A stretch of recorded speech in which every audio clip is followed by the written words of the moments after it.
channel. My name is Alice and this is one of our dogs, Windry. He is a blue heel across Kelpie and also a pataholic, so I'm sure he'll stay with me for most of this video. Today I thought I would talk to you about some of the treatments that Levi has had over the course of the past few years. So he has a rare kidney condition called congenital nephrotic syndrome, and I did the last video regarding how we found out about his condition. There isn't really a thing as a cure, there's only treatments. And that was something that was a little bit upsetting in one way, because we would have loved it that there was a magical cure that would take away the sucky kidney disease that he was born with, but there wasn't and there isn't. Hopefully one day there will be, but for the time being, unfortunately, there's not, and there's only treatments that Levi could have had. So when he was first diagnosed at 4 weeks, that following day, once we actually found out what it was, we started the first lot of treatments, and that was called an albumin infusion. So that replaced all the protein that his body wasn't holding in, because with his condition, and that's something I didn't mention in the last video, his condition,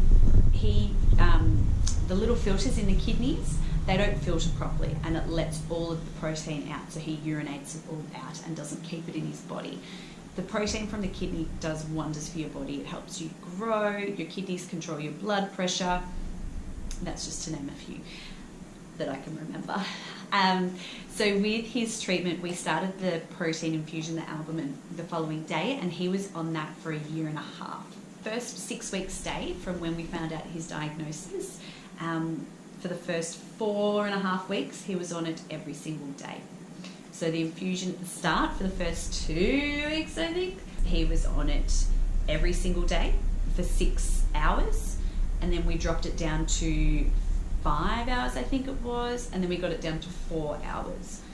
So he was connected through the cannula for the first couple of days until he had his first surgery. And then he was connected through his Baroviac central vascular, CVC. I can't even, it goes into like the main arteries and connects into the bloodstream and the heart and all that sort of stuff. I'll fill you in on that in another vlog about surgeries. So in the meantime, he was having that through his cannula and then his Baroviac line. And then we got to second daily, so that was really exciting. We got to have a day of normalcy in the hospital between infusions. At the 6 week mark, we finally got to go home, just to come back every second day for, I think, was it a month? I feel like it was a month, 2 weeks or a month. And we would alternate between going to the renal department in the dialysis room to have the infusions, or onto the hospital ward, depending on what time, what day it was, whether they were open or not. So then from there, he had been able to drop it down to Monday, Wednesday and Friday, which was fantastic. We would just come in, go to the dialysis room, which is the renal room, have the infusion, and then head on home after, and it was still for 4 hours. Pardon me, this continued on up until May 2016. So he was diagnosed January 2015, and we were doing this for about 1.5 years until he had his first really big surgery. That was where he had like some other things done, but the main part was removing one of his kidneys, as in the end he would have none of his own kidneys because they just weren't functioning, and it was pretty pointless. It was causing more detriment to his body than anything. I think that's the right way to say that. You guys know what I mean. From there, once he had his kidney removed, unfortunately his remaining kidney just wasn't able to cope by itself. So the doctors pulled us aside and said, we're going to have to start dialysis. And we knew that this was going to happen. They spoke to us every single week. We spoke about the plan. It was all okay. That was when he had his first dialysis treatment. The particular dialysis that Levi began with was peritoneal dialysis, and basically there's a tube that goes into your peritoneum, which from what I understand, it's like a thin bit of, imagine like Glad wrap or cling wrap. It's kind of like that film, and it sits like over your abdomen. We started peritoneal dialysis, and what that does is so you have some, do you catch the fire? So you have a glucose solution that gets in from the machine into your peritoneum via a tube that's already inserted into your peritoneum.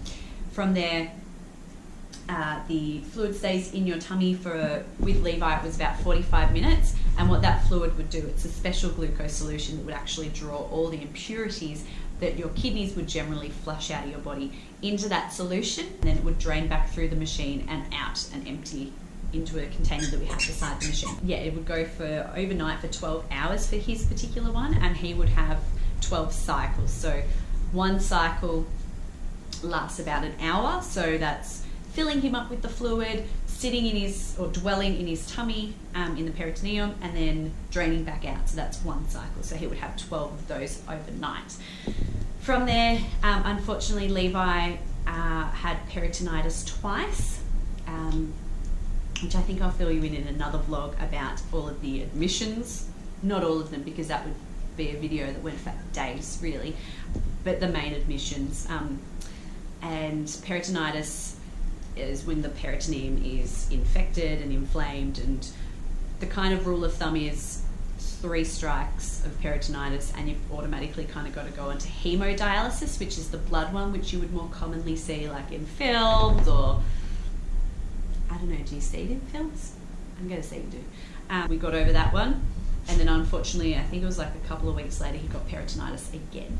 At that stage, we had been given the date for the transplant, so the doctors didn't really want to push the chances of him getting sick with peritonitis again so close to the transplant, because if he was unwell at the time of transplant, that date would be pushed back until he was well again, and you know, who knows how long that could have been. So they decided to put him on hemodialysis. So he had a different line inserted, which was called a permacath.